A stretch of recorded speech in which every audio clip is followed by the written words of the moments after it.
Welcome to Efficio's TPP Microcast. Today I'm joined by Hugo Garcia, who's a senior consultant from Efficio's defense practice. So Hugo, can you start out by telling me what the defense industry requires from TPP and also how the legislation is changing specific to the defense sector? Hello, everyone, and thank you, Andy, for inviting me to be part of the series. The main concern of procurement people in the defense sector is to ensure that national sensitive information does not inadvertently get communicated through commercial documents, and therefore appropriate exemptions are needed to prevent this from happening. To begin with, the rules governing defense and security procurement in the UK are now set to be contained within the new Act, which will replace the existing Defense and Security Public Contracts Regulations, DSPCR. The aim of this consolidation is to reduce the overall volume of procurement legislation and simplify the rules for authorities. Under the new Act, the scope of what qualifies as a defense and security contract has also been expanded. The Act now covers goods, services, or works that relate to the operational capability, readiness, and safety of the armed forces. Additionally, the Act also introduces more flexibility for direct awards and permitted modifications, enabling defense authorities to benefit from technical advancements, mitigate potential adverse effects, and also ensure continuity of supply during active deployment.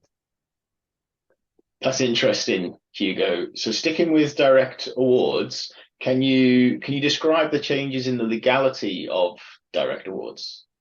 Yeah, sure, Andy.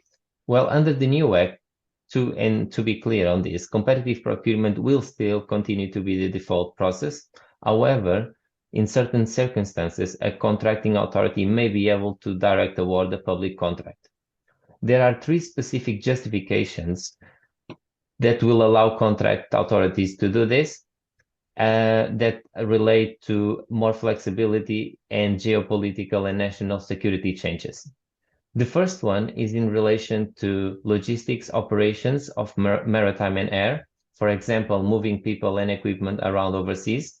The new Act specifically enables authorities to contract directly with any air or maritime transport providers in order to quickly aid deployment of armed forces to or whilst they are overseas.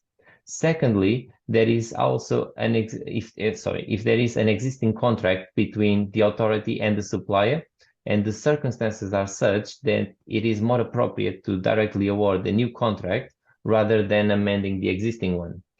And lastly, where a direct award is necessary in order to enhance or maintain the operational capability of the armed forces, so for example, a civilian drone adapted for military use.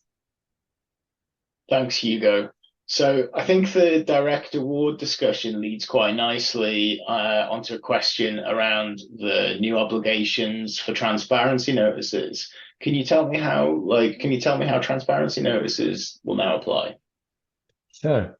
In general, defense and security procurement under the new Act is still governed by the same transparency and notice requirements as other types of procurement. However, given the legitimate national security concerns surrounding these contracts, there are three important exemptions to keep in mind.